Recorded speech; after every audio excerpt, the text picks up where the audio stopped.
இயேசு கிறிஸ்துவின் நாமத்தினாலே உங்களை வாழ்த்துகிறேன். கர்த்தருடைய பரிசுத்த நாம ஸ்தோத்திரம். மீண்டுமாக தேவ வார்த்தைக்கு நேராக உங்களை வழி நடத்துவதற்கு நான் கடமைப்பட்டிருக்கிறேன். 25வது வருட சோத்திர விழாவாக இன்றைக்கு நீங்கள் ஆண்டவர் நடத்தி வந்த பாதையிலே செய்த காரியங்களை நினைத்து ஆண்டவருக்கு நன்றி செலுத்துகிற காரியத்திற்காக நான் சோத்திரம் செலுத்தி 3 பெண்களை உங்களுக்கு முன்னதாக காண்பித்து கொடுக்க விரும்புகிறேன். 3 பேரும் சோஸ்திர பலியை செலுத்துகிறார்கள். அவர்கள் செலுத்தின காரியத்தை இயேசு கிறிஸ்துவின் நாட்களிலே நடந்த அந்த சம்பவங்களை உங்களுக்கு முன்னதாக கொண்டு வந்து அதன் மூலம் தேவன் நம்மோடு கூட பேச வேண்டிய காரியங்களை உங்களுக்கு காண்பித்து கொடுத்து விட்டு உங்கள் சிந்தனையை கொஞ்சம் தட்டிவிட்டு நான் ஓடிவிடுகிறேன். ஆழமாக அதிகமாக நான் பேச போகவில்லை. ஆனால் நான் சொல்ல போகிற காரியங்கள் நிச்சயமாக உங்கள் மனதை விட்டு அகலாது என்பதை நீங்கள் அறிந்து கொள்ளத்தக்கதாக தேவன் ஆவியானவர் கிரியை செய்வார் என்று நான் விசுவாசிக்கிறேன். 3 பெண்களை நான் உங்களுக்கு முன்னதாக வைக்க விரும்புகிறேன். இவர்கள் 3 பேரும் சோஸ்திரத்தை செலுத்துவதற்கு தான் வருகிறார்கள் என்று நான் சொல்லாவிட்டாலும் அவர்கள் செலுத்தின காணிக்கைகளை குறித்து நான் கொஞ்சம் உங்களுக்கு காண்பித்து கொடுத்தால் அது பிரயோஜனமாக இருக்கும் என்று சொல்லி அந்த 3 பேரையும் வேதாகமத்திலிருந்து நீங்கள் அறிந்த சில பாத்திரங்கள், அறியாத சில உண்மைகளை நான் உங்களோடு கூட பேச விரும்புகிறேன். முதலாவது என்னோடு கூட சேர்ந்து திருப்புங்கள். லூக்கா எழுதின சுவிசேஷம் 7வது அதிகாரம். லூக்கா எழுதின சுவிசேஷம் 7வது அதிகாரம் அங்கே 36வது வசனத்திலிருந்து 38வது வசனம் வரை நான் வாசிக்க போகிறேன். வாசிக்கலாம். பரிசேயரில் ஒருவன் தன்னுடனே போஜனம் பண்ண வேண்டும் என்று இயேசுவை வேண்டிக் கொண்டான். அவர் அந்த பரிசேயனுடைய வீட்டிலே பிரவேசித்தார். பந்தி இருந்தார். அப்பொழுது அந்த ஊரில் இருந்த பாவியாகிய ஒரு ஸ்திரீ அவர் பரிசேயருடைய பாதங்களை அவர் பரிசேயன் வீட்டிலே பந்தி இருக்கிறதை அறிந்து ஒரு பரணியில் பரிமள தைலம் கொண்டு வந்து அவருடைய பாதங்களின் அருகே பின்னாக நின்று அழுது கொண்டு அவருடைய பாதங்களை தன் கண்ணீரினால் நனைத்து தன் தலைமயிரினால் துடைத்து அவருடைய பாதங்களை முத்தம் செய்து பரிமள தைலத்தை பூசினாள். நன்றாய் கவனியுங்கள் அருமையானவர்களே. இந்த பெண்ணை குறித்து ஒரு சில காரியங்களை வேகமாக நான் உங்களுக்கு ஞாபகமூட்ட விரும்புகிறேன். அங்கே விருந்துக்கு இயேசு அழைக்கப்பட்டிருந்தார். அங்கே விருந்துக்கு இயேசுவோடு கூட சீஷர்கள் அழைக்கப்பட்டிருந்தார்கள். அந்த விருந்துக்கு சொந்தக்காரனாய பரிசேயன் தன்னுடைய நண்பர்களை அழைத்திருந்தான். ஆனால் அழைக்கப்படாத ஒரு பெண் அங்கே வருகிறாள். Everybody was invited. மற்றவர்களுக்கு அழைப்பு கொடுக்கப்பட்டது. ஐயா, என் வீட்டுக்கு இயேசு வருகிறார், என் வீட்டுக்கு இயேசுவுடைய சீஷர்கள் வருகிறார்கள், நீங்கள் வாருங்கள் என்று அவனுக்கு தெரிந்தவர்கள், அவனோடு கூட வேலை செய்கிறவர்கள், அவனோடு கூட பணி செய்கிறவர்கள் ஆக எல்லாரும் அழைக்கப்பட்டிருந்தார்கள். அவர்கள் விருந்திலே வந்து பந்தி இருக்கிறார்கள். ஆனால் அந்த மனிதனுடைய பெயரை பின்னதாக வேதம் சொல்கிறது சீமோன் என்கிறவனுடைய வீட்டிலே பெரிய பந்தி நடக்கிறது. ஆனால் சீமோன் அழைத்ததற்கான காரணத்தையும் வேதத்தில் நாம் பார்க்கிறோம். அவன் பெரிய மரியாதையை ஆண்டவருக்கு கொடுத்ததாகவோ பெரிய வரவேற்பு கொடுத்து அவரை வரவேற்றதாகவோ கவனியுங்கள், அவரை அழைத்ததாக என் வேதம் அடையாளம் காட்டவில்லை. கவனிங்கள், இயேசு வீட்டில் கூப்பிட்டது உண்மைதான். ஆனா அவன் இந்த பாவியான ஸ்திரீ அவரை தொட்ட உடனே சொல்றான், இவர் தீர்க்கதரிசின்னு நினைச்சில்லா கூட்டுட்டேன். ஹலோ, தீர்க்கதரிசியா இருந்தா தெரியுமே, இவ பாவின்னு தெரியுமே, எதுக்கு இவர் இப்படி விட்டிருக்கிறாரு அப்படி என்று பேசினான் என்று சொல்லுகிறது வசனம். எல்லாவற்றையும் சொல்வதற்கு நேரமில்லை. அவனுக்கும் இயேசுவுக்கும் சம்பந்தம் கிடையாது. ஆனால் இயேசுவை கூப்பிட்டான். நல்லா கவனிங்க, இயேசுவுக்கும் அவனுக்கும் சம்பந்தம் கிடையாது. இயேசுவை அவன் பெரிதாக மதித்ததாகவும் இல்லை. ஏனென்றால் இயேசுவை சொல்கிறார், யூத முறைப்படி ஒரு வீட்டுக்கு ஒருவர் வருவார் என்றால் அவருடைய கால்களை கழுவி அவருடைய தலையில எண்ணெய் வார்த்து அவருக்கு முத்தம் கொடுத்து அழைப்பது வழக்கம். என்னோடு கூட பீகாருக்கு வருவீர்கள் என்றால் ஜார்க்கண்ட் பகுதிகளில் இன்றைக்கும் அந்த பழக்கம் உண்டு. நீங்கள் வீட்டுக்கு போகும் முன்னதாக ஒரு நாற்காலியிலே உங்கள் உட்கார வைத்து உங்கள் கால்களை கழுவி அதில் கொஞ்சம் எண்ணெய் பூசி தலையில எண்ணெய் வார்த்து அதற்கு பிறகுதான் உங்கள் கையை பிடித்து இயேசு சகாயர் என்று சொல்லுவார்கள். இதை நீங்கள் அங்கே பார்க்கலாம். இது ஒரு திராவிட பாரம்பரியம் என்று நான் சொல்லுவேன். ஏனென்றால் இந்த பழக்கம் ஆரியர்களிடத்தில் இல்லை, திராவிட வழியிலே வந்த ஆதிவாசிகள் இன்றைக்கும் செய்கிறார்கள். கவனியும் நன்றாக. இது யூதர்களுடைய பாரம்பரியம். ஒருவர் வீட்டுக்கு வந்தால் களைத்து வந்திருப்பார், பாதங்கள் எல்லாம் தூசி படிந்திருக்கும். அவருக்கு கொஞ்சம் தண்ணீர் வார்த்து அதை கழுவினால் களைப்பு போய்விடும். உஷ்ணத்தில் வந்திருப்பார், அவருடைய உஷ்ணத்தை தணிப்பதற்கு தலையிலே கொஞ்சம் எண்ணெய் வைக்க வேண்டும். அதற்கு பின்பு அவர் என்னோடு கூட இணைந்து விட்டார் என்பதை காண்பிப்பதற்கு முத்தமிட வேண்டும். இது யூதர்களுடைய பாரம்பரியம். இதைத்தான் ஆபிரகாமும் செய்தான். ஆனால் இந்த மனுஷன் கூப்பிட்ட போது ஆண்டவருடைய பாதங்களை கழுவவில்லை. இந்த மனிதன் கூப்பிட்ட போது அவருக்கு தலையில எண்ணெய் வார்க்கவும் இல்லை. இந்த மனிதன் கூப்பிட்ட போது அவருக்கு முத்தம் கொடுக்கவும் இல்லை. கவனிங்க. அப்ப இயேசுவை கூட்டிட்டா எனக்கு தெரியுது இவன் நிச்சயமா அரசியல்வாதியா தான் இருந்திருக்கணும். சாரி மிஸ்டர் பன்னீர்செல்வம், ஏனென்றா இயேசு வீட்டுக்கு கூப்பிடுற அளவுக்கு பெரிய ஆள்னு காண்பிக்கிறதுக்கு இயேசுவையா கூப்பிட்டையா, எங்க வீட்டுக்கு இயேசுவையா கூப்பிட்டேன். இயேசுவை மட்டுமா கூப்பிட்டேன், சாப்பாட்டு ராமனுக்கு 12 பேரையும் கூப்பிட்டேன். என்னன்னா 12 பேரை குறித்து வேதம் சொல்கிறது. வனாந்திரத்தில் பெரிய கூட்டம், 12,000 பேர் இருக்கிறாங்க. ஆண்டவர் சொல்றாரு இவங்களுக்கெல்லாம் நீங்க போஜனம் கொடுக்கிட்டு. அப்ப சொன்னாங்க எங்கிட்ட ஒண்ணுமே இல்லைன்னுட்டு. ஆனா ஆண்டவர் அற்புதம் செய்தார். 5 அப்பத்தை கொண்டு பெரிய அற்புதம் செய்தாரு. 12,000 பேர் போயிச்சாங்க. மீதம் எடுத்து எத்தனை கூட? 12 கூட எங்க இருந்துயா வந்துச்சு? இவன் பிளேட்ல சாப்பிட்டு பழக்கமே கிடையாது. இவன் கூடையை தூக்கிட்டு தெரிகிற ஆளு. இவனுக்கே சோறு போட முடியும். அதை காட்டுறதுதான். நான் சாதாரண ஆள் இல்லையா, இயேசுவையே கூப்பிட முடியும். அது மாத்திரமல்ல அவருடைய சீசர்களுக்கே சோறு போட முடியும். கேரளாவில் திருச்சூர்னு ஒரு ஊர் இருக்குது. அங்க ஒரு மனுஷன் இருக்கிறான். அவனை கூப்பிட்டு தான் துபாயில கூட ஹோட்டல் திறப்பாங்க கேரளா ஆட்கள். ஏன்னு கேட்டீங்கன்னா அவன் ஒரு நேரத்துக்கு சாப்பிட்ற இட்லி 750. இது நான் சொல்லல, நடந்ததை நீங்க திருச்சூர்ல போய் அவனை பாருங்க. அதான் சொல்றேன். நான் நினைச்சேன் இவனுக்கு இவனை பெத்த அம்மா மாவாட்டிய செத்தா. ஒரு நேரத்துக்கு 750 இட்லி சாப்பிட்டானா அவ என்ன செய்வா? கல்யாணம் கிட்ட இருக்க மாட்டான். ஏன்னா பெஞ்சாதி மாவரைக்கிறதுக்கு வரமாட்டான். நான் போய் திருச்சூர்ல போய் அவனை தேடினேன். அந்த நேரம் துபாயில அபுதாபியில இன்னொரு ஹோட்டல திறக்க போயிட்டான்னு சொன்னாங்க. அப்ப நான் கேட்டேன் கல்யாணம் ஆயிட்டா? இல்லையா, பொண்ணு கிடைக்க மாட்டேங்க. எப்படி கிடைப்பா? எப்படி மாவாட்டிய செத்தால ஒரு நேரத்துக்கு 750 இட்லி சாப்பிட்டானே. என்னது இந்த மாதிரி ஆட்களையும் நான் சாப்பாடு போட முடியும்? அவனை எதுக்கு கூப்பிட்டு யா ஹோட்டல் திறக்கிறாங்கன்னு கேட்டேன். துபாயில அபுதாபியில இவனை கூப்பிட்டு எதுக்கு யா ஹோட்டல் திறக்கிறாங்கன்னு சொன்னா இவனுக்கே நாங்க சாப்பாடு போடுவோம், உலகத்துக்கு போடுவோம்னு காட்டுறதுக்கு. இந்த சீமோன் இயேசுவை கூப்பிட்டதுக்கும் சீசர்களை கூப்பிட்டதுக்கும் உறவினர்களை கூப்பிட்டதுக்கும் நண்பர்களை கூப்பிட்டது இதுதான் காரணம். தனக்கு ஒரு பேர் வரணும். நல்ல கவனிங்க. பக்கத்தில் இருக்கும் கையை பிடிச்சிக்காளுங்க, கேளுங்க. இயேசுக்கும் உங்களுக்கு என்ன உறவு? வீட்டில் இயேசு படம் மாட்டியிருக்கோம், அதான் உறவா? வீட்டில் இயேசு படம் மாட்டியிருக்கோங்க, அதான் உறவா? இல்லை நாங்களும் கொஞ்சம் இயேசுக்கு சம்பந்தம் இருக்குன்னு காட்டுறீங்களா, இல்லைன்னா தெரியும்னு காட்டுறீங்களா? நல்ல கவனிங்க. ஆனால் அழைக்கப்படாத ஒரு பெண் இயேசு யார் என்று அறிந்திருந்தாள். அழைக்கப்படவில்லை அவளை. அவ கேள்விப்பட்டுட்டு வந்துட்டா. அவளுக்கு தெரியும் இயேசு யாரு. இயேசு ஆகாரம் கொடுக்கிறவர் மாத்திரமல்ல, இயேசு அழைச்சா எனக்கு மதிப்பு வருங்கல்ல. இயேசு என் பாவத்தை மன்னிக்க வெளிப்பட்ட தேவகுமார். அவளுக்கு தெரியும். அதனால தான் பாவங்களை மன்னிக்கிறதுக்கு எனக்கு ஒரு ஆள் வேணும், பாவங்களை எனக்கு மன்னிக்கிறேன்னு சொல்ற ஒரு ஆள் வேணும்.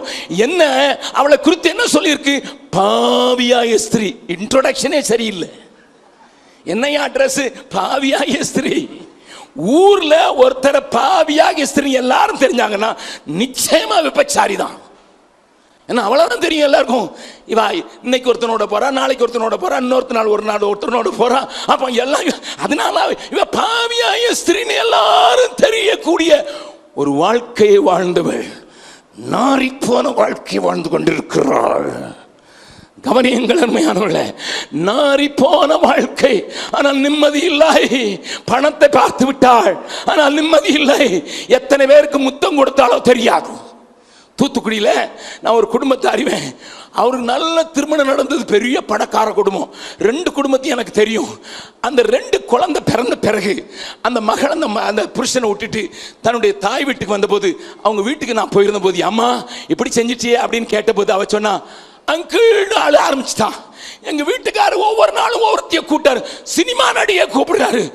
ஒரு சினிமா நடிகை ஒரு முத்தத்துக்கு 1.5 லட்சம் ரூபாய் வாங்குறா. அன்னைக்கு தான் தெரியும் சினிமா நடிகைகளுக்கு முத்தம் கொடுக்கணும்னா 1.5 லட்சம் கொடுக்கணும்னு.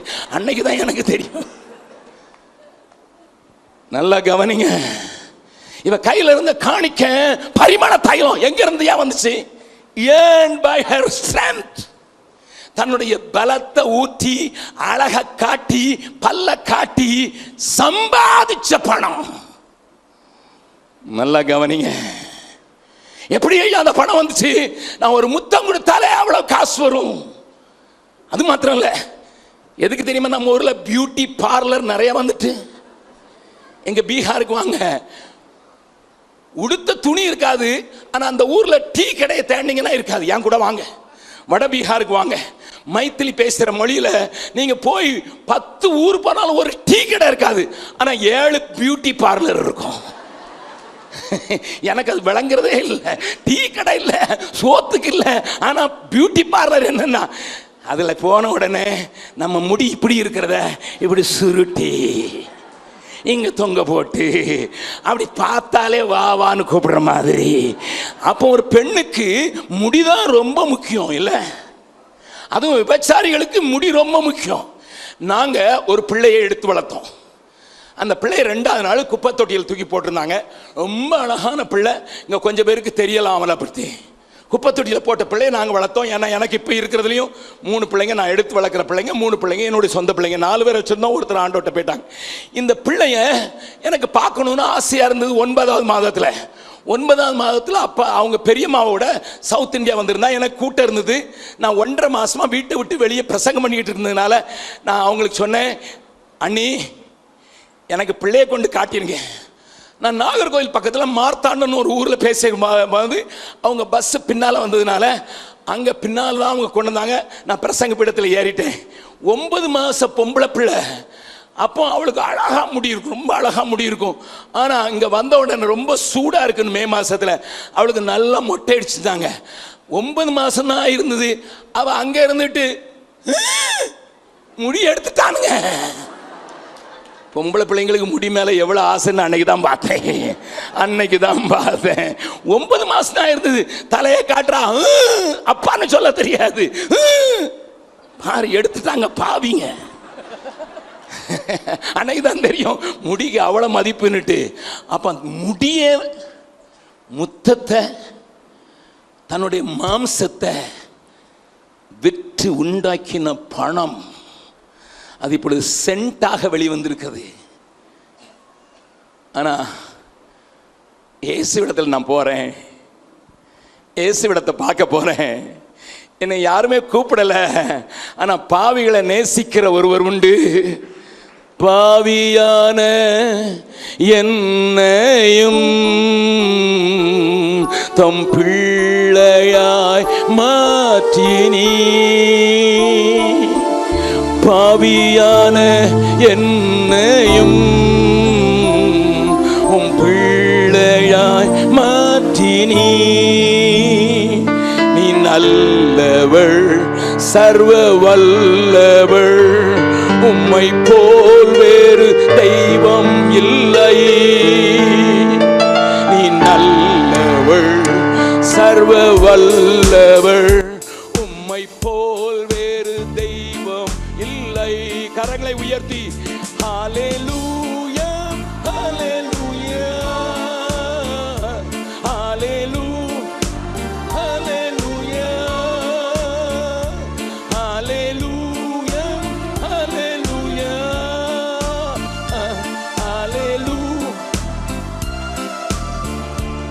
பாட போகிறோம். இதயத்தின் ஆழத்தில் சொல்ல போறீங்க, இயேசுவை நான் தேடி வந்தது ஆசீர்வாதத்துக்கு அல்ல. இயேசுவை தேடி வந்தது வைத்த வலிக்கும் முட்டு வலிக்கும் அல்ல. இயேசுவை தேடி வந்தது ஏதாவது சமுதாய உதவி செய்யறதுக்கு அல்ல. இயேசுவை தேடி வந்து பாவியான என்னையும் உம் பிள்ளையாய் மாற்றினீ. பாவியான என்னையும் உம் பிள்ளையாய் மாற்றினீ. நீ நல்லவள், சர்வ வல்லவள், உம்மை போல் வேறு தெய்வம் இல்லை.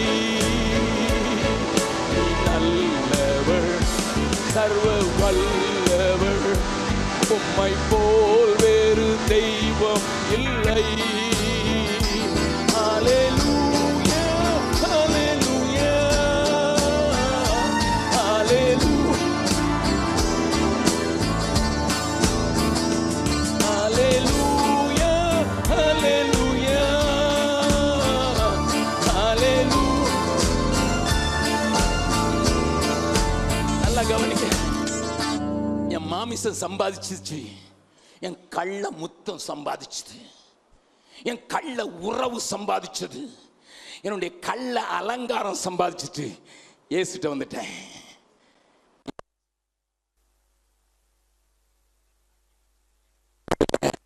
எல்லாத்தையும் அவர்கிட்ட முன்னால வைக்க கொடுக்கிற தைரியம் இல்லை, பின்னாக நின்று காலடியில் வைக்கிறாள். ஏனண்டா இனிமே உம்மை பார்த்த பிறகு இந்த பாவ வாழ்க்கைக்கு நான் திரும்ப போக முடியாது. பாவம் செய்யறதுக்கு என் சம்பாத்தியத்தை உபயோகப்படுத்த முடியாது. அல்லேலூயா, என் வீடு மேல இருக்கையா.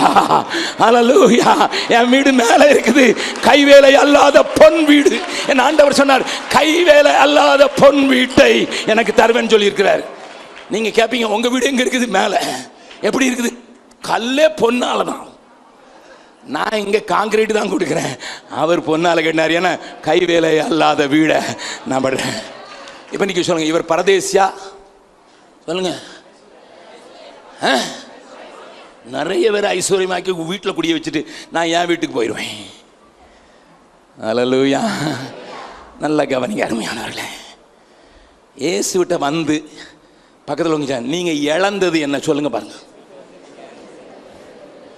பெற்றது என்னன்னா பெரிய லிஸ்ட் போடுவீங்க நீங்க. இயேசு என் ஆண்டவர் சொன்னார், தன் ஜீவனை இழக்காதவன் என் கூட பாத்திரனா இருக்க முடியாது. அவன் தான் ரட்சிக்கப்படுவான். ஜீவனை இழந்தாதான் போவான். எத்தனை பேர் ஜீவனை இழக்கிறதுக்கு ஆயத்தம்? அல்லேலூயா. இயேசுவுக்காக, என் இயேசுவுக்காக என் ஜீவனை இழக்க. அப்போ பொருள் மேலே பிடித்தில்ல, உலகத்தின் மேலே பிடித்தல்ல. ஏனண்டா நான் போகிற தேசம் உன்னத தேசம், உயர்ந்த தேசம், ஒளிமயமான தேசம். அல்லேலூயா. ஒளிமயமான தேசத்தை எனக்கு வாக்கு கொடுத்திருக்காரு, வந்து கூட்டிட்டு போவேன் இருக்காரு. அல்லேலூயா. போன வாரம் இவர் வீட்டில் இருந்தேன். கணவனுக்கு மனைவிக்கு சண்டை. இப்போ தான் கல்யாணம் ஆயிருந்தது, 1 வருஷம் கல்யாணம் ஆயிருந்து. இப்போ தான் நான் என்ன உங்கள் மருமகளை காணுன்ட்டு மருமா கோபிச்சுட்டு கிறிஸ்மஸ்க்கு போனால் வரமாட்டேங்கிறான். நாங்கள் உடனே நானும் என் மனைவியும் கொஞ்சம் ஜெபம் பண்ணோம். அந்த வீட்டாரோட கொஞ்சம் பேசும்போது அவங்க கேட்டேன், எதுக்குன்னு. மகன் வந்து கூட்டிகிட்டு வந்தால் தான் வருவாளாம். அல்லேலூயா. ஆனால் நான் கோவிச்சிட்டு இல்லை, எதிர்பார்த்து இருக்கிறேன்.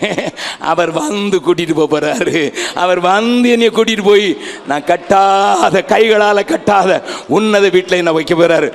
ஆண்டவர் சொன்னார், நான் வந்து நான் எங்க இருக்கிறேனோ அங்க நீங்களும் இருக்கும்படி உங்களுக்கு அருள் செய்வேன். பக்கத்தில் இருக்கவங்களை கையை பிடிச்சு கேளுங்க, உங்களுக்கு மேலே ஒரு வீடு இருக்குதுங்களா? இல்லை கீழே தான் பங்களாவாசியா? கீழே பங்களாவாசிக்கு மேலே ஒழுகிற வீடு தான், ஒழுகிற வீடு தான். ஆனா கீழே ஆண்டவருக்காக வாழ்கிறவனுக்கு மேல உன்னத வீடு. இது இவளுக்கு தெரிஞ்சிச்சு. என்னம்மா அட்ரஸ்? அட்ரஸ் என்னம்மா? பாவியாக ஸ்திரீ. லேபிள் போட்டு மாத்திட்டானுங்க. ஆனா போகும்போது யார் தெரியுமா? வாசிக்கலாம், 7வது அதிகாரத்தின் கடைசி வசனத்தை வாசிக்கலாம். என் வார்த்தையை கேட்டும் அவைகளின்படி செய்ய. 50வது வசனம் 7வது லூக்கா 7:50. அவர் ஸ்திரீயை நோக்கி உன் விசுவாசம் உன்னை ரட்சித்தது. உன் விசுவாசம், நீ விசுவாசத்தை நான் தான் ரட்சகர்னுட்டு, நீ விசுவாசத்தை நான் தான் உன் பாவத்தை போக்க முடியும், நீ விசுவாசத்தை உன் எல்லா அக்கிரமத்தையும் எல்லா அசிங்கத்தில் சம்பாதிச்சதையும் என் பாதத்தில் வச்சிடுறேன், இனி எனக்கு வேண்டான்னு சொன்னல, அந்த விசுவாசம் உன்னை ரட்சித்தது, சமாதானத்தோட போ என்றார். இந்த ஆலயத்தை விட்டு வெளியே சமாதானமா போனா வைக்க வேண்டியதை வச்சுட்டு போயிரு. பக்கத்தில் உங்க கையை பிடிச்சு சொல்லுங்க, இந்த ஆலயத்தை விட்டு சமாதானமா போகணும்னா வைக்க வேண்டியதை வச்சுட்டு போயிரு. என்னதுன்னு எனக்கு தெரியாது, ஆனா உனக்கு தெரியும் என்னத்தை வைக்கணும்னு தெரியும். அல்லேலூயா. 2வது ஆளை காட்டி கொடுத்துறேன், வேகமா வாசிக்கலாம். மார்க் எழுதின சுவிசேஷம் 14வது அதிகாரம், மார்க் எழுதின சுவிசேஷம் 14வது அதிகாரம் 3வது வசனத்தை வாசிக்கலாம். கல்லறையின் வாசலில் இருந்த கல்லை. தப்பா வாசிக்கிறீங்க. பெத்தானியாவில் அவர் பெத்தானியாவில் குஷ்டரோகியா இருந்த சீமோன் வீட்டிலே. அங்கேயும் சீமோன் தான். இந்த சீமான், இவன் சீமான் எழுதிட்டு தான் சீமோன் எழுதிட்டாங்களோ. சீமோன் வீட்டில போஜன பந்தி இருக்கையில் ஒரு ஸ்திரீ விலையேறப்பட்ட நளதம் என்னும் உத்தம தைல பரணியை கொண்டு வந்து உடைத்து அந்த தைலத்தை அவர் சிரசின் மேல் ஊற்றினாள். இவளுக்கு என்ன வந்ததுங்க? அவ பாதத்துல ஊத்துறா, இவர் சிரசுல ஊத்துறாரு. ஏயா, what happened to this? எதுக்குயா? அந்த பொண்ணு பாதத்துல ஊத்துனா, இந்த பொண்ணு சிரசில் ஊத்துகிறாள். இந்த அதிகாரத்தை வீட்டில் போய் படிச்சு பாருங்க. யோவான் எழுதின சுவிசேஷம் 12வது அதிகாரத்தை படிச்சு பாருங்க. ரெண்டையும் சேர்த்து வச்சு பாருங்க. அங்க சீசர்களே சொல்றாங்க 300 பணத்துக்கு விற்கலாம். அன்னைக்கு ஒரு நாள் கூலி 1 காசு, 1 பணம். ஏசு கிறிஸ்து காலத்துல ஒரு நாள் 12 மணி நேரம் வேலை செஞ்சா 1 பணம். அப்ப 300 பணம்னா 300 நாள் சம்பளம். ஒருத்தருக்கு 300 நாள் சம்பளம் கிடைத்தா அவ்வளோத்தையும் சேர்த்து வைக்க மாட்டாங்க. 10ல் 1 தான் சேர்த்து வச்சிருந்தா கூட 10 வருஷம் சேமிப்பு. The first offering was the earning, second offering was a saving. இதை சேர்த்து வச்சது, இதை சேகரித்து வச்சது, இது மிச்சம் கழிச்சு வச்சது, எதிர்காலத்துக்காக வச்சது. அந்த சேமிப்பை தூக்கி ஆண்டவரே உங்க தலையில நான் ஊத்திடுறேன். இதுக்கு எதுக்கு வீணா செலவழிக்க தருத்திரனுக்கு கொடுக்கணும். ஆண்டவர் சொன்னார், நல்ல காரியம் செஞ்சிருக்கிறா. என்ன சொன்னார் தெரியுமா? அந்த வசனத்தை வாசிக்கலாம்.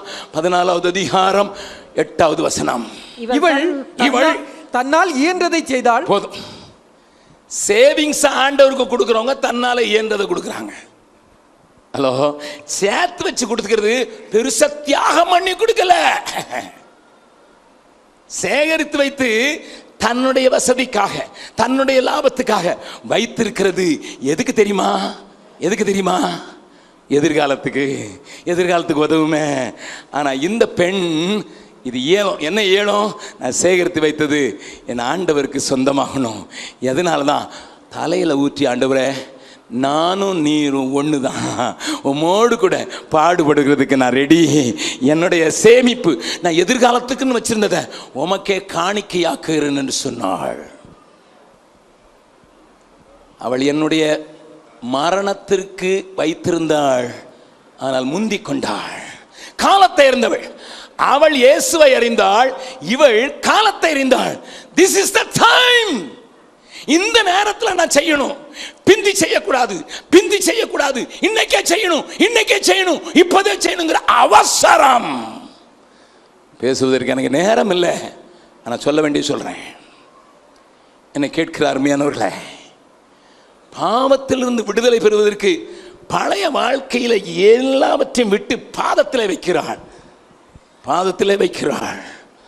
ஆனால் சேமித்து வைத்ததை கிரீடமாக்குகிறாள் என் ஆண்டவருக்கு. கரங்களை தட்டி ஆண்டவரை மகிமைப்படுத்தலாமா? என் சத்திய வேதம் சொல்கிறது, ஆசாரின் தலையின் மேல் அபிஷேக தைலம் கிரீடமாயிருக்கிறதே. She crowned Jesus. ஆங்கிலத்தில் ஒரு அழகான பாட்டு உண்டு, We crown him. ஏன் கம்ஃபர்ட்டை இழந்து இவர் கம்பெனியில் வேலை செய்து வேலையை விடும்போது இவருக்கு 2 பொம்பளை பிள்ளைங்க. அல்லேலூயா. அவர் வேலை செய்த கம்பெனி இல்லை, வேலைக்கு சேரணும்னுட்டு சிலர் லஞ்சம் கொடுத்து ட்ரை பண்ணாங்க. இந்த பைத்தியக்காரன் அதை விட்டுட்டு வராரு. ஹலோ, எப்படியாவது வேலை கிடைக்குமா சார், எப்படியாவது சொல்லுங்க சார், உள்ள கொஞ்சம் காசு உங்களுக்கு தந்துடுறேன், உள்ள போயிடுறேன் சார் அப்படின்னு சொல்லி காசு கொடுத்து உள்ள போறதுக்கு ரெடியா இருக்கான். இவர் காசை விட்டுட்டு வெளியே வராரு. உலகம் பைத்தியம் தான் சொல்லும், உலகம் வேஸ்ட்ன்னு தான் சொல்லும், உலகம் இது எதுக்கு எதுக்கு வேஸ்ட். சீசர்கள் கூட சொல்லுவாங்க, கூட இருக்கிற சீசர் கூட இது வேஸ்ட், இது வேஸ்ட். நல்லா கவனிங்க, நல்லா கவனிங்க. அது தமிழ் பாட்டில் பாமாலையில் ஒரு பாட்டு உண்டு, நீர் வாழ்க நீர் வாழ்கன்னு சொல்லுவாங்க. ஆனால் ஆங்கிலத்தில் crown him Lord of all அந்த பாட்டு முடியும். அதைத்தான் பின்னதாக மொழிபெயர்த்து விட்டார்கள். நான் இப்போ கேட்குறேன், பக்கத்தில் இருக்கவங்கிட்ட கையை பிடிச்சி சொல்லுங்க, சிங்காசனத்தில் இருக்கிறவரை ஒவ்வொரு ஆராதனையிலையும் போற்றி பாடுறீங்க. சிங்காசனத்தில் இருக்கிறவருக்கு அவருக்கு பரிசாக அவருடைய தலையை அலங்கரித்தது உண்டோ? Hello, how do you crown him? How do you crown him? அவருக்கு முகுடம் சூட்டி மகிழ்ந்தது உண்டோ? நான் எல்லாத்தையும் பேசுறதுக்கு நேரம் இல்லை. அந்த முகுடத்தை கொண்டு வந்தா அங்க 24 மூப்பரு பணிந்து கொள்ளும்போது தலையில் இருக்கிற கிரவுனை தூக்கி முன்னால போட்டுடுறான். எனக்கு கிரவுன் வேண்டாம் ஆண்டவரே, உமக்கு கிரவுன் வேணும். ஹலோ, இன்னைக்கு கிடைக்காதவங்கெல்லாம் டாக்டர் பட்டம் போட்டுக்கிடுவாங்க, கிடைக்காதவங்கெல்லாம் ரைட்டு லெஃப்ட் எல்லாம் போடுவாங்க. இவனே கிரவுனை தூக்கி மாட்டிக்குவான். ஆனால் உண்மையாய் அர்ப்பணித்தவன் இந்த ஆளை மாதிரி தூக்கி போட்டுட்டு வேலையை போட்டுட்டு பொம்பளை பிள்ளை இருந்தானே, கர்த்தருக்கு நான் எனக்கு லாபமாக இருக்கிறவைகளை, எனக்கு கம்ஃபர்ட் கொடுக்கிறவர்களை, என்னுடைய எதிர்காலத்துக்கு உதவுகிறவர்களை அவருக்கே காணிக்கையாக்கி அவருடைய தலையை அலங்கரிக்கிறேன் என்று சொல்லுவான். நம்புறவங்க மாத்திரம் கரங்களை தட்டி ஒரு அல்லேலூயா சொல்லலாமா? நல்லா கவனிங்க, நல்லா கவனிங்க. The second person, he is willing to lose the comfort to crown him. அவரை முகுடம் சூட்டுவதற்கு தன்னுடைய வசதிகளை, வாய்ப்பை, எதிர்காலத்தை அவருக்கு கொடுக்கிறதுக்கு ஆயத்தமாகறான். ஆண்டவர் சொல்றாரு, சுவிசேஷம் எங்கெங்கெல்லாம் பிரசங்கிக்கப்படுமோ அங்கெங்கெல்லாம் இவர் சொல்றாரு, சபா மேரி சபாஸ். எங்கெல்லாம் காஸ்பல் சொல்றாங்களோ அங்கே உன் பேரை நான் சேர்த்து விட்டுருவேன். ஏன்னா நீ சாதாரண காரியம் செய்யல, எனக்கு மகுடத்தையே சூட்டி விட்டாய். மகுடம் சூட்டுறது யாருக்கு சூட்டுவாங்க? யார் வெற்றி பெற்றாங்களோ அவங்களுக்கு. அப்ப இவ என்ன சொல்றா, நீர் பாவத்துக்கு மரிக்கிறது மாத்திரம் இல்ல, பாவத்தின் மேல் வெற்றி சிறந்தவர், மரணத்தின் மேல் வெற்றி சிறக்கிறவர். ஆகினால இப்ப முதல்ல அட்வான்ஸா கொடுத்துறேன். யாருக்கு கிரவுன் வைப்பாங்க? உங்க ஊர்ல பொண்ணுக்கு மாட்டி விடுவாங்க. அது கிரவுன் கிடையாது. பொண்ணா இருக்கிற அடுத்த நிமிஷமே கழட்டிட்டு போயிடுவா பியூட்டி பார்லர் காரி. அங்க அங்க கிரீடம் போட்ட மாதிரி தான் பொண்ணு போட்டோவுக்கு மட்டும்தான், அதுக்கு பிறகு போயிடும். ஆனா கிரவுன் யாரு கொடுப்பாங்க? ஆதி நாட்கள்ல யாருக்கு தெரியுமா? ஜெயித்தவனுக்கு கிரவுன் மாட்டி விடுவாங்க. மரணத்தை ஜெயித்தவர், பாவத்தின் மேல் அதிகாரியை ஜெயித்தவர், பிசாசை ஜெயித்தவர். Jesus, you are a victor. அது ரட்சிக்கப்பட்டவனுக்கு தெரியும். இவன் ஆண்டவர் அறிஞ்சிருந்தா, வசனம் கேட்டிருந்தா அவளுக்கு தெரியும், என் ஆண்டவர் வெற்றி சிறந்தவர். அதனால நான் பாதத்தில் ஊற்ற மாட்டேன். எங்க ஊத்துவேன்? தலையில ஊத்துவேன். கவனிங்க. இப்போ இவ சேவிங்ஸ், அவ ஏர்னிங்ஸை கொடுத்தா, இவ சேவிங்ஸை கொடுத்தா. இன்னொரு ஆளை பார்த்துட்டு முடிச்சிடலாம், வேகமாக முடிச்சிடுறேன். லூக்கா எழுதின சுவிசேஷம் 21வது அதிகாரம் 1வது வசனத்திலிருந்து வாசிங்க. அவர் கண்ணேறிட்டு பார்த்தபோது ஐஸ்வர்யவான்கள் காணிக்கை பெட்டியிலே தங்கள் காணிக்கைகளை போடுகிறதை கண்டார். ஒரு ஏழை விதவை அதிலே 2 காசை போடுகிறதையும் கண்டு, அவர் 2 காசை போடுகிறதை கண்டு, இந்த ஏழை விதவை மற்ற எல்லாரை பார்க்கிலும் அதிகமாக போட்டாள் என்று மெய்யாகவே உங்களுக்கு சொல்லுகிறேன். 4வது வசனம் வாசிக்கலாம். அவர்கள் எல்லோரும் தங்கள் பரிபூரணத்திலிருந்து எடுத்து தேவனுக்கு என்று காணிக்கை போட்டார்கள். தேவனுக்கு தான் கொடுத்தாங்க, ஆனா பரிபூரணத்திலிருந்து கொடுத்தாங்க. இவளோ தன் வறுமையில் இருந்து தன் வறுமையில் இருந்து தன் ஜீவனத்துக்கு உண்டாயிருந்ததெல்லாம் போட்டு விட்டாள் என்றார். கவனிங்க, முதல் ஆளு தன் சம்பாத்தியத்தை தப்பான வழியில சம்பாத்தியத்தை வச்சிருந்ததை இனி அது செய்ய மாட்டேன்னு சொல்லி சரண்டர் பண்ணா. ரெண்டாவது ஆளு நான் சேர்த்து வச்சிருந்ததை அவருக்கு மகுடமாக்குவேன் ஏனென்றால் இவர் விக்டர் என்று சொன்னா. நான் மூணாவது ஆளு காணிக்க கொடுக்கிறா. எதை போட்டுட்டா? ஜீவனையே போட்டுட்டா. தன் ஜீவனையே போட்டுட்டா. ஆண்டவர் சொல்றாரு, எல்லாரை காட்டிலும் இவ தான் அதிகம் போட்டவா. நான் ஒரே ஒரு கேள்வி கேட்டு முடிக்கிறேன். வில்லியம் ஆல்ட் என்கிற ஒரு மனிதனை குறித்து சொல்லிவிட்டு முடிக்கிறேன். அவர் ஒரு மெத்தடிஸ்ட் பிரீச்சர். 25 வயசுல லண்டன்ல ஒரு ஃபேமஸ் பிரீச்சர் வில்லியம் ஆல்ட். அவர் ஒரு நாள் இலங்கையில இயேசுவை அறிவிக்கிறதுக்கு ஆள் இல்லைன்னு யாரோ சொன்னதை கேட்டாரு. இலங்கை சின்ன தீவு இன்னைக்கும். அவருக்கு சொன்னாங்க இயேசுவை அறிவிக்கிறதுக்கு யாரும் இல்ல. உடனே வில்லியம் ஆல்ட் சொன்னாரு, நான் போறேன். மிஷனரி சங்கத்துக்கு எழுதினாரு, ஐயா என்னை அனுப்புங்க, நான் இலங்கைக்கு போறேன். ஐயா நீ ஃபேமஸ் பிரீச்சர், லண்டன்ல எல்லா சபையிலும் நீ கூப்பிடுறாங்கப்பா, நீ famous preacher. No, no, no, no, no, no. I want to go to the unreached area. அறியப்படாத பகுதிகளுக்கு இயேசு அறிவிக்க போறேன். மிஷனரி சங்கம் சொல்லிச்சு, 6 பேர் ரெடியா இருக்காங்க, நீ 7வது ஆள், ஆனா தனியா அனுப்ப முடியாது, கல்யாணம் கட்டிட்டு வா. அவர் சொன்னாரு, கல்யாணம் கட்டுறதுக்கு பொண்ணு பார்க்கணுமே. நான் இறங்கும்போது பாஸ்டர் வின்சனுடைய மகனை கேட்டேன், என்னப்பா உங்க அம்மா டேட் எல்லாம் என்கிட்ட வாங்கிட்டாங்க, கல்யாணத்தை நடத்துறதுக்கு பொண்ணு பார்த்தாச்சா? பார்த்துக்கிட்டே இருக்காங்கன்னு. டேட் வாங்கிட்டாங்கனால சீக்கிரமா பொண்ணு பார்க்கணும். அந்த மாதிரி இவர் தேடி தேடி தேடி ஒரு பொண்ணை கண்டுபிடிச்சாரு. அவட்ட பேசினாரு, அவளும் ஒப்பு கொடுத்தா, இலங்கைக்கு போறதுக்கு ஒப்பு கொடுத்தா. 2 பேரும் கடிதத்தில் அவர் இலங்கையை பற்றிலாம் சொன்னாரு. இந்த ட்ரெஸ் போடணும், நீ கம்பளிலாம் போட முடியாது, மெல்லிய ட்ரெஸ் போடணும், அப்படிலாம் எழுதி எழுதி எழுதி எழுதி கல்யாணம் முடிஞ்சது. அதுக்குள்ள மிஷனரி சங்கம் சொல்லிச்சு, இன்னும் 5 நாள்ல கப்பல் புறப்படுது, நீ இந்த 6 பேருக்கு கூட போடணும், நீ வரணும். கல்யாணம் 5 நாள் தான் இருக்கு. மனைவி கையால சாப்பிடலையா, எல்லாம் மாமனார் வீட்டில் தான் சாப்பிட்டுருக்கேன். போகணும்னா இப்போ போய், இல்லைன்னா 2 வருஷம். அவர் என்ன சொன்னா தெரியுமா? வர்றேன். 5th day of his marriage. அன்னைக்கு கப்பல்ல இன்ஜின் கிடையாது, காத்துல போற கப்பல், காற்றுல போற பாய்மர கப்பல் தான். 200 வருஷத்துக்கு முன்னால் நடந்தது சொல்றேன். கவனிங்க, காது கொடுத்து கவனிங்க. என்னுடைய இளம் வாலிபர்களே, என் தங்கச்சி, நீ நல்லா கவனிச்சு காது கொடுத்து கேளு. கல்யாணம் ஆகி 5வது நாள் மனைவியை கூட்டிக் கொண்டு பாய்மர கப்பல்ல இங்கிலாந்துல பிளிமத்னு ஒரு போர்ட் இருக்குது, அந்த ஊர்ல ஏறினாங்க. 6 மிஷனரியோட இவங்களும் ஏறினாங்க. 8வது ஆளா ஏறினாங்க. 3வது நாள் பயங்கர புயல், கப்பல் ஆட்டி இங்கேயும் அங்கேயும் அலக்கழிக்கப்படுது, சாராயம் குடிச்ச குதிரை மாதிரி ஓடுது. அந்த அம்மாவுக்கு சிக்காயிட்டாங்க. புதுமண பெண் சிக்காயிட்டா. அப்படி சிக்கானா அவளுக்கு மருந்தே கொடுக்க முடியல. கப்பல்ல டாக்டர் இருந்தாரு, ஒன்றும் செய்ய முடியல. 1 வாரம், 2 வாரம், 3 வாரம். நல்லா கவனிங்க, 6 மாதங்கள் படுக்கையில் இருக்கிறா. கண்ணு திறக்க முடியாது, நடக்க முடியல. இவர் இரவும் பகல் இருந்து மனைவி செத்துறக்கூடாதுன்னு சொல்லி அவளுக்கு பார்த்து கொண்டே இருக்கிறாரு. 6வது மாதத்தில் மனைவி சொன்னா, நான் பிழைக்க மாட்டேன், எனக்கு ஒரு பாட்டு பாடுங்க. அவங்க பாடின பாட்டு என்ன தெரியுமா? காரீருளில் என் நேச தீபமே நட தூமே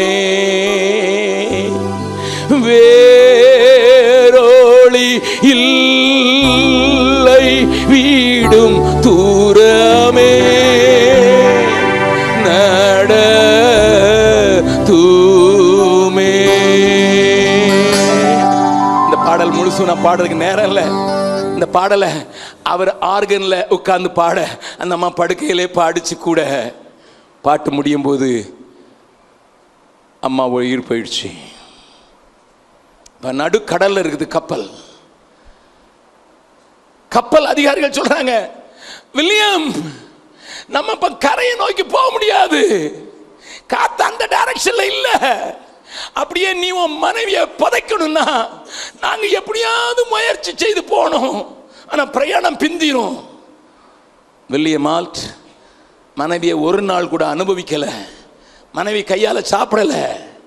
அவருடைய பிணத்தை கடலில் கட்டி இறக்கி கடலிலேயே சமாதி ஆக்கிட்டாங்க. வில்லியம் ஆல்ட்டுடைய கப்பல் இலங்கையினுடைய தென் பகுதிக்கு போய் சேருது.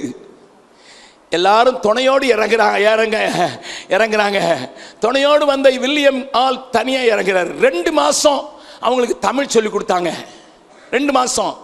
நமக்கு பாண்டிச்சேரிக்காரங்களுக்கே தமிழ் வர மாதிரி வலிச்சுக்கிட்டு போயிட்டான்னு தான் சொல்றான். இன்னும் என்னடா நான் திருநெல்வேலிக்காரன் வலிச்சுக்கிட்டு போயிட்டான், என்னப்பா அது இழுத்துக்கிட்டு போயிட்டானா? அது எனக்கு புரியறதுக்கே ரொம்ப நாள் ஆச்சுது. நமக்கே தமிழருக்கு தமிழ் வர மாட்டேங்குது.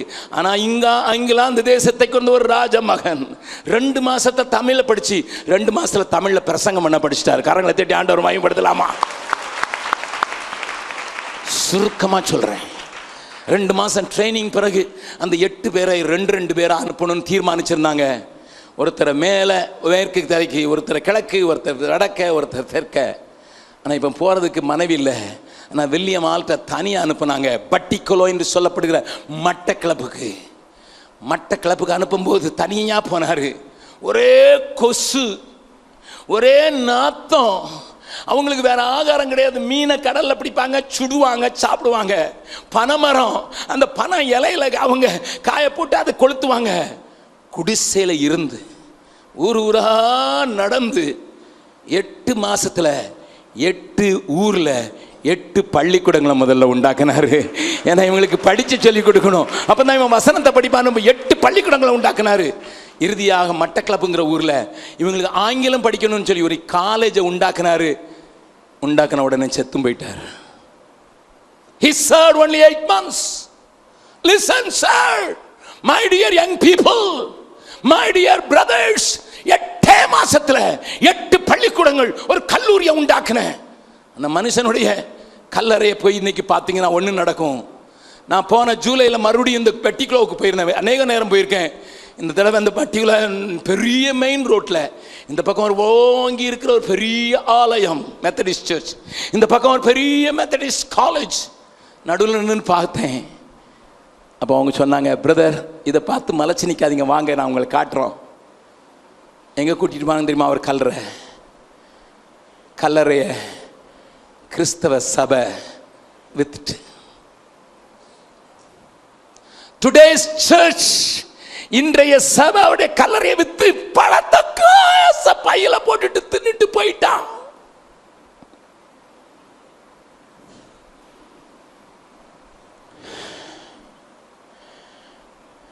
இங்க ஒரு மனுஷன் உண்டு, தன் ஜீவனத்துக்குண்டான எல்லாவற்றையும் போட்டுட்டான். இன்னைக்கு பெரிய கல்லூரிகளும் பெரிய ஆலயமும் எழும்பி நிற்கிறது. அங்க மாத்திரமல்ல, முழு இலங்கையிலையும் ஏராளமான பெரிய சபைகள் எழும்பி இருக்கிறது நான் கண்டு ஆண்டவருக்கு நன்றி செலுத்துகிறேன். நான் அடிக்கடி பாடுகிற ஒரு பாடல், என்னை உமக்கு தந்தேன் இயேசு நாயகா,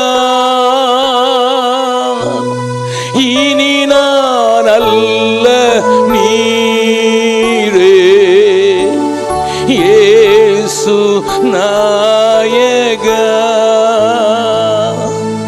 இயேசு நாயகா,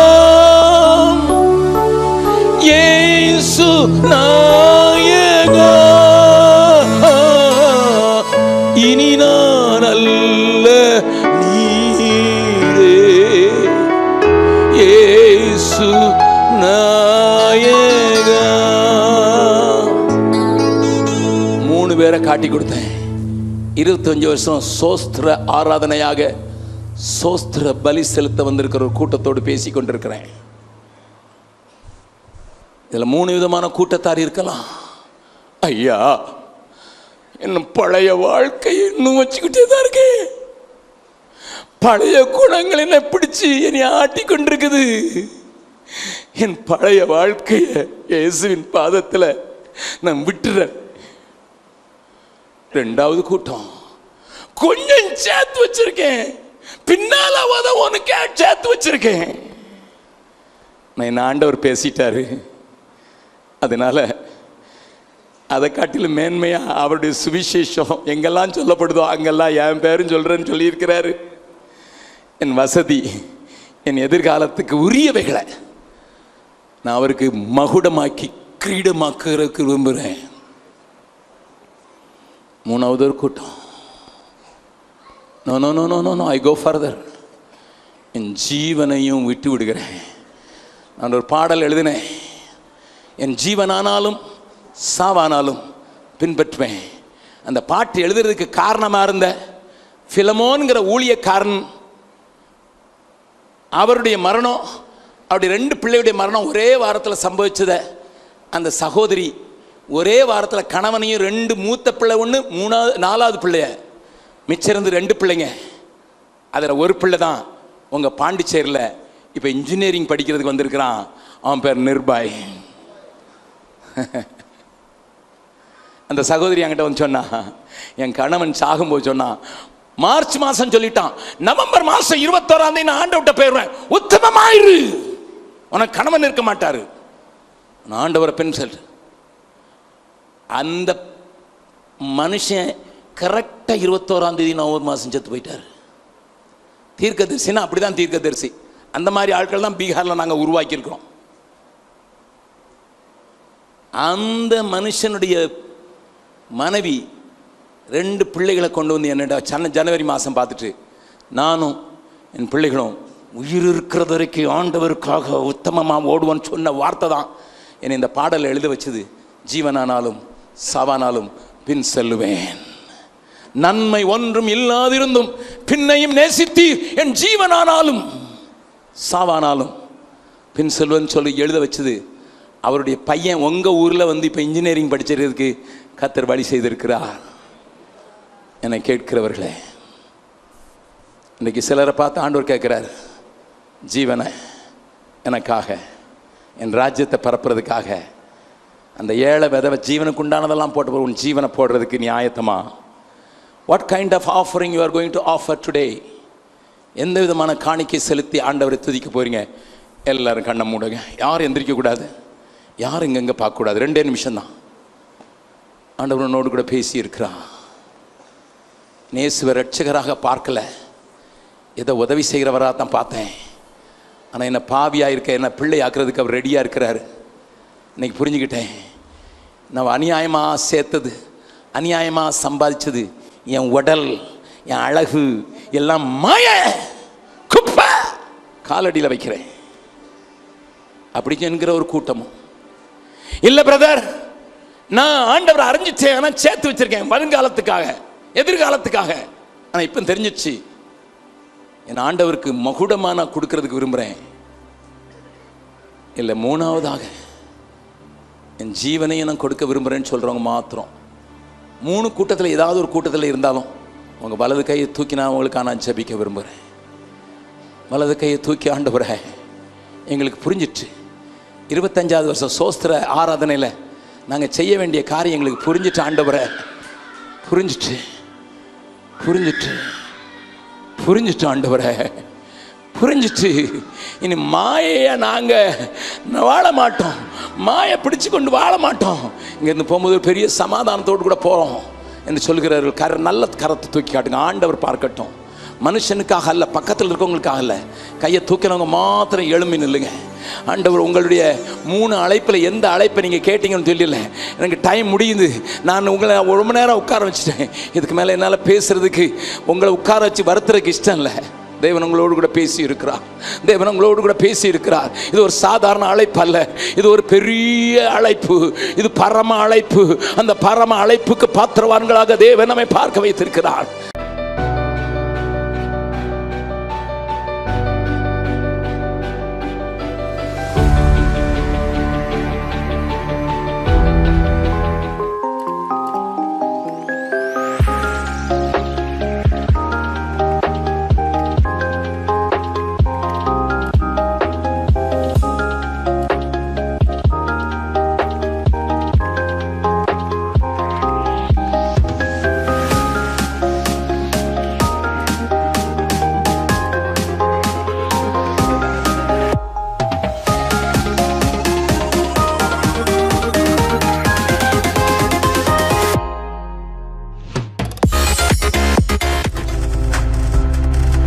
நீங்கள் பார்த்து கொண்டிருப்பது உங்கள் ஜாய் டிவி. உங்கள் துக்கம் சந்தோஷமாய் மாறும்.